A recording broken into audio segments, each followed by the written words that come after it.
முதல்ல உன் வீட்டுக்குள் இருக்கிற மனைவியை நேசிக்க தொடங்கு.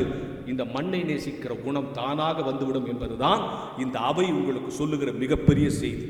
நீங்கள் யோசித்து பாருங்க, அந்த காலத்திலலாம் கல்யாணத்துக்கு போனால் யார் பத்திரிகை வச்சு நம்ம கூப்பிட்டாங்களோ அவங்க மண்டபத்து வாசலில் நிற்பாங்க. இது வாங்க வாங்க வாங்க வாங்கன்னு. இப்போ அதுக்கு ஒரு பொம்மை வச்சுருக்கான், வந்தா வாங்க வேற ஆட்டி போங்க. இல்லை பன்னீர் தெளிக்கிறதுக்கு நம்மளுக்கு நேரம் இல்லை சார், அதுக்கு ஒரு மிஷின் கண்டுபிடிச்சிடலாம் தெரியுமா? பன்னீர் தெளிச்சுனே இருக்குது. எங்கள் ஊருக்கார ஒருத்தன் ஃபேன் நினச்சி அது முன்னால் போய் நின்று மொத்த பன்னீர் வாரிக்கிட்டு தொப்பக்கட்டே வந்து நிற்கிறான்.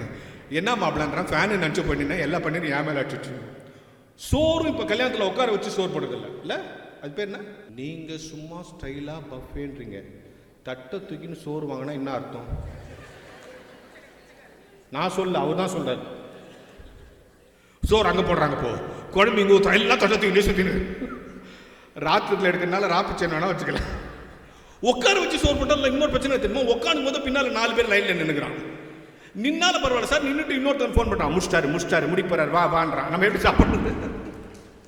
இந்த கேட்ரிங் காரன் அவன் ஒரு அக்கு போற பண்ணுவான் பார்த்தீங்களா, அப்படியே பேப்பர் விட்டுருவான், அப்படி உருட்டு அப்படி கிழிப்பான். இல்லை அது மேலே எல்லாம் போச்சு. ஒரு கல்யாணத்துக்கு நெச்சம் போலவே போயிருக்கேன், பேப்பர் உருட்டி எல்லாம் சாப்பிடும் போது 2 சின்ன குழந்தைங்க வந்து பேப்பர் அப்படியே இழுத்துச்சு, எல்லாம் அப்படியே போயிடுச்சு.